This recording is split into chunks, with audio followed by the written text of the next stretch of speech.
નમસ્કાર મિત્રો, ખેડૂત પોકેટ ચેનલમાં તમારું સ્વાગત છે। જાણી લઈએ આજના તાજા અને મહત્વના સમાચારની। તે પહેલા ચેનલમાં નવા છો તો ચેનલને સબસ્ક્રાઇબ કરી દેજો અને વિડીયોને અંત સુધી જોવા વિનંતી।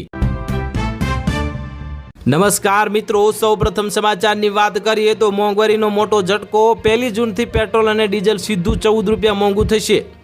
વિગતે વાત કરીએ તો પશ્ચિમ એશિયામાં અમેરિકા અને ઈરાન વચ્ચે ચાલી રહેલા તણાવ વચ્ચે ભારત સહિત વૈશ્વિક સ્તરે તેલ અને ગેસનું સંકટ યથાવત ચાલુ છે।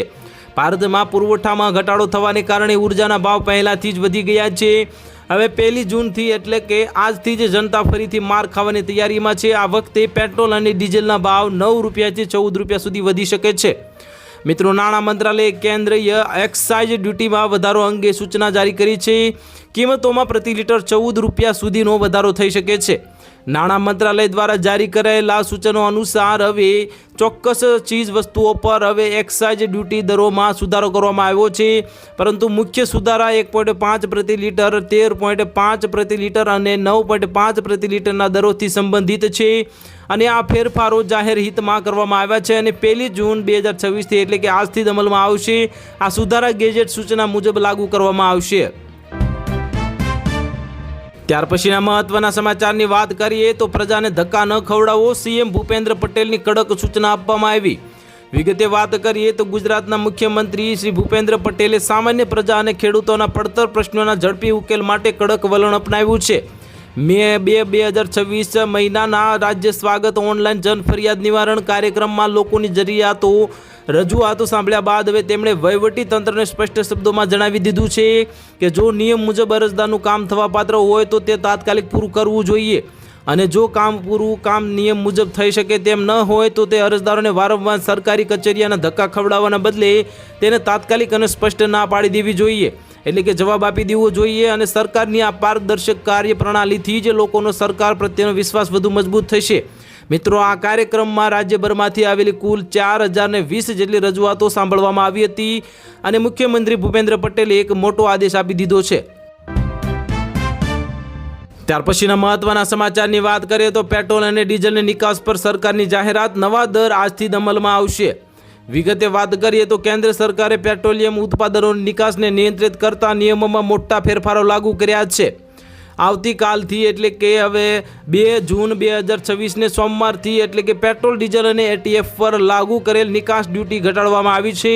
નાણાં મંત્રાલય દ્વારા જાહેર કરાયેલ આ નિર્ણયથી સીધી અસર ભારતમાંથી વિદેશી બજારોમાં રિફાઇન્ડ ઈંધણની નિકાસ કરતી કંપનીઓ પર પડશે।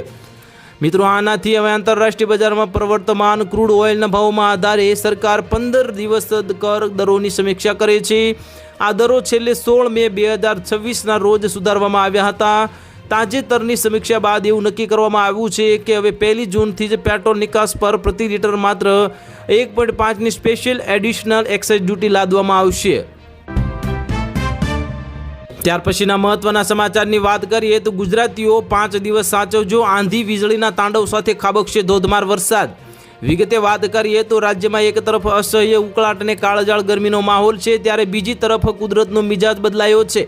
હવામાન વિભાગ IMD દ્વારા આગામી 5 દિવસ સુધી રાજ્યમાં કમોસમી વરસાદ એટલે કે માવઠું થવાની સત્તાવાર આગાહી જાહેર કરવામાં આવી છે। આગામી 5 જૂન સુધી ગુજરાતના મોટાભાગના વિસ્તારોમાં ગાજવીજ તીવ્ર અને કેટલાક સ્થળોએ તો કરા પડવાની પણ સંભાવના વ્યક્ત કરીને હવામાન વિભાગ દ્વારા ખાસ એલર્ટ જાહેર કરવામાં આવ્યું છે। હવામાન વિભાગના જણાવ્યા અનુસાર વરસાદની સાથે સાથે જ રાજ્યના અનેક વિસ્તારોમાં 40થી 50 કિલોમીટર પ્રતિ કલાકની ઝડપે તોફાની પવન ફૂંકાવાની પણ પૂરેપૂરી શક્યતા વ્યક્ત કરવામાં આવી છે અને મિત્રો, આથી કાચા મકાનો, હોર્ડિંગ્સ અને નબળા વૃક્ષો ધરાવતા વિસ્તારોમાં વિશેષ તકેદારી રાખવાની જરૂરી બનશે। ત્યાર પછીના મહત્વના સમાચારની વાત કરીએ તો જૂનમાં ઘણા નિયમો બદલાશે, તમારા ખિસ્સા પર પડશે મોટી અસર। વિગતે વાત કરીએ તો જૂન મહિનો અનેક મહત્વપૂર્ણ નાણાકીય ફેરફારો લઈને આવે છે। ટેક્સ, બેન્કિંગ, યુપીઆઈ, શેર બજાર અને સૌર ક્ષેત્રને લગતા નવા નિયમો લાગુ કરવામાં આવી રહ્યા છે। આ ફેરફારો સામાન્ય લોકોથી લઈને હવે રોકાણકારો સુધી દરેકના ખિસ્સા પર મોટી અસર કરી શકે છે। હવે જૂનથી સૌથી મહત્વપૂર્ણ તારીખ 15 જૂન છે અને 10,000થી વધુની અંદાજિત કર જવાબદારી ધરાવતા લોકોએ નાણાકીય વર્ષ 2026-27 માટે તેમનો પ્રથમ એડવાન્સ ટેક્સ હપ્તો જમા કરાવવો આવશ્યક છે। નિયમો અનુસાર મિત્રો, કુલ અંદાજિત કરના 15% પ્રથમ હપ્તા તરીકે જમા કરાવવાના આવશ્યક છે અને ડિજિટલ પેમેન્ટ વપરાશકર્તાઓને ઓનલાઈન છેતરપિંડી અને કૌભાંડોથી બચાવવા માટે NPCI એક શક્તિશાળી સુરક્ષા સુવિધા પણ રજૂ કરી રહી છે। હવે મિત્રો, જ્યારે પણ તમે કોઈ પણ સ્ટોર પર QR કોડ સ્કેન કરો છો અથવા તો UPI દ્વારા કોઈના મોબાઈલ નંબર પર પૈસા મોકલો છો, ત્યારે સ્ક્રીન પર વ્યક્તિનું ચકાસાયેલ નામ તેમના બેંક ખાતામાં સૂચિબદ્ધ રીતે દેખાશે। ત્યાર પછીના મહત્વના સમાચારની વાત કરીએ તો મન કી બાત કાર્યક્રમમાં પ્રધાનમંત્રી મોદીએ દેશવાસીઓને કરી ખાસ અપીલ।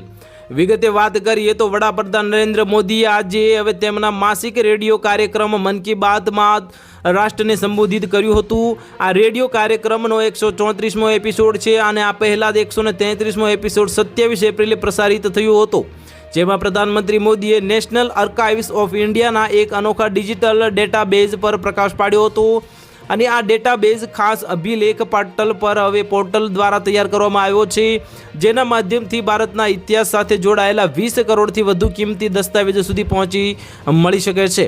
પ્રધાનમંત્રી મોદીએ કહ્યું હતું કે દક્ષિણ ભારતમાં જશો તો બંગનપલ્લી, તોતાપુરી, નીલમ, મલગોવા અને બંગાળની હિમસાગર, ઓડિશા અને આંધ્રપ્રદેશની સુવર્ણરેખા, એટલે આ જગ્યા બદલાય છે, કેરીનું સ્વરૂપ, રંગ અને સ્વાદ પણ બદલાય છે। મિત્રો, કેરીની આ યાત્રા હવે ગામથી ગ્લોબલ માર્કેટ સુધી પહોંચી રહી છે। મિત્રો, આજે મન કી બાત દ્વારા હું કેરીની ખેતી કરવા પણ આપણા ખેડૂત ભાઈ બહેનોને પ્રશંસા કરું છું અને તમે દેશની કૃષિ અર્થવ્યવસ્થામાં સામાન્ય ખેડૂત નથી, તમે બહુ વિશેષ છો તેવું નિવેદન પણ નરેન્દ્ર મોદીએ આપ્યું હતું। ત્યાર પછીના મહત્વના સમાચારની વાત કરીએ તો રાજસ્થાનમાં રેતીનું તોફાન, દિલ્હીમાં આંધી અને દેશમાં વરસાદી 21નો ભોગ લીધો। વિગતે વાત કરીએ તો દેશમાં અનેક રાજ્યોમાં વાતાવરણમાં પલટો આવ્યો છે। રાજસ્થાનમાં રેતીનું તોફાન ત્રાટક્યું હતું અને 100 કિલોમીટર પ્રતિ કલાકની ઝડપે પવન ફૂંકાયો હતો। દિલ્હીમાં આંધી અને સાથે વરસાદ પડ્યો હતો અને પંજાબ અને હરિયાણામાં કેટલાય સ્થળોએ તો કરા પણ પડ્યા હતા। મિત્રો, ઉત્તર પ્રદેશમાં 7, બિહારમાં 7, ઝારખંડમાં 5 અને ઉત્તરાખંડમાં 2ના મોત થયા હતા। મોટાભાગના મોત વીજળી પડવાથી થયા હતા અને સરકારે લોકોને બહાર ન નીકળવાની તાકીદ કરી છે। અનેક રાજ્યોમાં ગરમીથી લોકોને રાહત મળી હતી, પરંતુ રાજસ્થાનમાં એકાએક વાતાવરણમાં બદલાયું હતું અને રેતીનું તોફાન ત્રાટક્યું હતું। વેસ્ટર્ન ડિસ્ટર્બન્સના કારણે ચૂરુ, બિકાનેર, હનુમાનગઢ, શ્રી ગંગાનગર, અલવર જેવા કેટલાય જિલ્લાઓમાં આંધીની અસર થઈ હતી। મિત્રો, કેટલાક સ્થળોએ તો 70થી 90 કિલોમીટર પ્રતિ કલાકની ઝડપે પવન ફૂંકાયો હતો, તો કેટલાક વિસ્તારોમાં તો હવાની તીવ્રતા 100 નોંધાઈ હતી અને કેટલાય શહેરોમાં ધૂળની ડમરી ઉડતા જનજીવનને વ્યાપક અસર થઈ હતી। ત્યાર પછીના મહત્વના સમાચારની વાત કરીએ તો કર્મચારીઓ માટે મોટી રાહત, મેમોરેન્ડમ સબમિટ કરવાની મુદતમાં વધારો કરવામાં આવ્યો। વિગતે વાત કરીએ તો દેશભરમાં લાખો કેન્દ્ર સરકારના કર્મચારીઓ અને પેન્શનરોને માટે 8મા પગાર પંચને લઈને એક અત્યંત મહત્વના સમાચાર સામે આવ્યા છે। કમિશને કર્મચારી સંગઠનો અને યુનિયનોની માંગણીઓને ધ્યાનમાં રાખીને મેમોરેન્ડમ સબમિટ કરવાની અંતિમ તારીખ લંબાવી દેવામાં આવી છે। અગાઉ આ મિત્રો સમય મર્યાદા 31 મે હતી, જેને હવે વધારીને 15 જૂન 2026 કરવામાં આવી છે। કમિશને સ્પષ્ટતા કરી છે કે હવે આ છેલ્લી તક છે અને ત્યારબાદ કોઈ પણ સંજોગોમાં તારીખ લંબાવવામાં આવશે નહીં। મિત્રો, 8મા પગાર પંચે આગામી 9 અને 10 જુલાઈ 2026ના રોજ પશ્ચિમ બંગાળના કોલકાતામાં એક ઉચ્ચ સ્તરીય બેઠકનું આયોજન કર્યું છે। આ બેઠક દરમિયાન કમિશન સીધા જ વિવિધ કર્મચારીના સંગઠનો અને યુનિયનો સાથે વાર્તાલાપ કરશે, જેથી તેમની માંગણીઓ અને સૂચનાઓને ગંભીરતાથી સમજી શકાય અને ભવિષ્યમાં તેને યોગ્ય રીતે અમલમાં મૂકી શકાય। ત્યાર પછીના મહત્વના સમાચારની વાત કરીએ તો દૂધ ઉત્પાદનમાં વૈશ્વિક સ્તરે ભારતનો ડંકો, ગુજરાત દેશમાં મોખરે। વિગતે વાત કરીએ તો ગુજરાતમાં માથાદીઠ દૂધની ઉપલબ્ધતા રાષ્ટ્રીય સરેરાશ કરતાં વધુ છે, 730 ગ્રામ પ્રતિદિન થઈ ગઈ છે। પશુઓની સારવાર માટે રાજ્યમાં 587 ફરતા પશુ દવાખાના તેમજ 4710 પશુ ચિકિત્સકોની સેવાની ઉપલબ્ધતા પશુપાલન ક્ષેત્રને વેગ આપી રહી છે। મિત્રો, ભારત વર્ષ 1998થી દૂધ ઉત્પાદન અને ડેરી વિકાસ ક્ષેત્રે સમગ્ર વિશ્વમાં સર્વપ્રથમ રહ્યું છે। આજે દેશ વાર્ષિક 247 મિલિયન ટન જેટલા દૂધ ઉત્પાદન સાથે વૈશ્વિક દૂધ ઉત્પાદનમાં 25% જેટલો સિંહફાળો ધરાવે છે। મિત્રો, વડાપ્રધાન શ્રી નરેન્દ્રભાઈ મોદીના માર્ગદર્શન હેઠળ કેન્દ્ર સરકારની વિવિધ પ્રોત્સાહક નીતિઓને કારણે છેલ્લા એક જ દાયકામાં દેશના કુલ દૂધ ઉત્પાદનમાં 69% જેટલો અભૂતપૂર્વ વધારો નોંધાયો છે। ગુજરાત સરકાર માત્ર સારવાર જ નહીં પરંતુ હવે પશુઓની નસલ સુધારણા માટે પણ કટિબદ્ધ છે અને પશુપાલકોને ખૂબ જ નજીવા દરે પશુઓમાં સિમેન્ટ ડોઝ આપવાની આધુનિક સુવિધા પૂરી પાડવામાં આવે છે, જેનો સફળતા દર 90%થી વધુ વધી ગયો છે। ત્યાર પછીના મહત્વના સમાચારની વાત કરીએ તો એલપીજીથી પેટ્રોલ અને ડીઝલ સુધી કાલથી દેશમાં 5 મોટા ફેરફારો થશે. જૂન મહિનાની શરૂઆત ઘણા મોટા નાણાકીય ફેરફારો સાથે થશે, જે 1 જૂનથી અમલમાં આવશે. આ ફેરફારો દરેક ઘર અને દરેક ખિસ્સા પર અસર કરશે. એલપીજી સિલિન્ડરના ભાવમાં કોઈ પણ ફેરફાર ઘરના રસોડાના બજેટને અસર કરશે. તો પેટ્રોલ અને ડીઝલ પર નવી નિકાસ ડ્યુટી પણ 1 જૂનથી એટલે કે આજથી જ અમલમાં આવશે. વધુમાં ફુગાવો કાર ઉત્સાહીઓ માટે પણ અસર કરશે, કારણ કે દર મહિનાની 1 તારીખે ઓઇલ માર્કેટિંગ કંપનીઓ એલપીજી સિલિન્ડરના ભાવમાં પણ સુધારો કરે છે અને નવા દરો જાહેર કરે છે.